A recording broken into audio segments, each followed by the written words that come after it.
Take me inside these results. What's driving this strong momentum that we've seen across the board for the full year?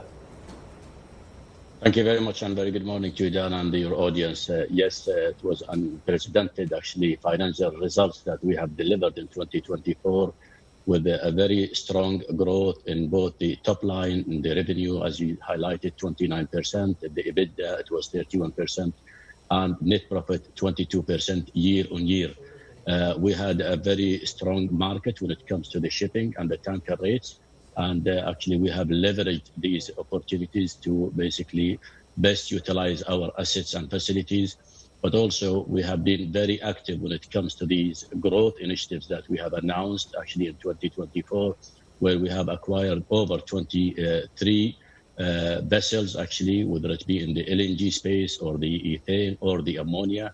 And also, we have delivered more than 20 assets and units in the integrated logistics offering that we are delivering to our customers. And as you highlighted, we have completed the acquisition of Navig8 early in January. By 7th of January, we have announced the complete of the acquisition of Navig8, a very state-of-the-art in terms of being a platform that will give us access to 15 offices globally. But also it will enable us basically to reach our customers at a global stage at 24/7 at all the time. So again, if you look at the results, basically it's a growth in all sectors, and these have been supported by the growth in the integrated logistics, in the shipping side, but also with the very strategic investments that we have carefully managed to acquire at that point.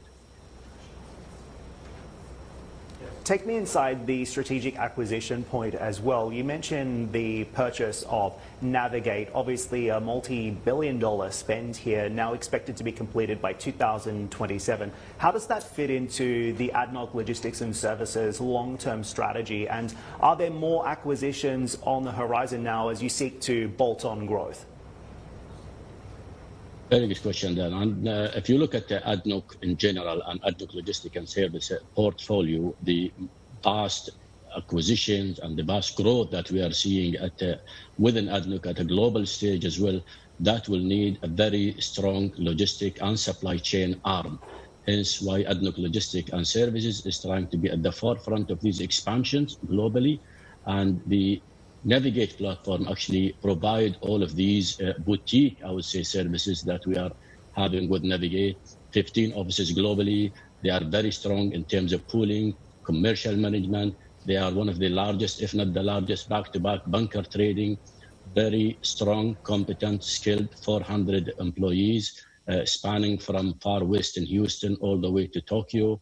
This will enable us and help us basically to make sure that we are at the forefront, meeting our customers' demands, basically being there, and also looking at the Adnoc global expansion. We've all heard about all these huge expansions globally that will enable Adnoc Logistics and Service to be there servicing Adnoc Group, but also the wider customers that we are seeing today.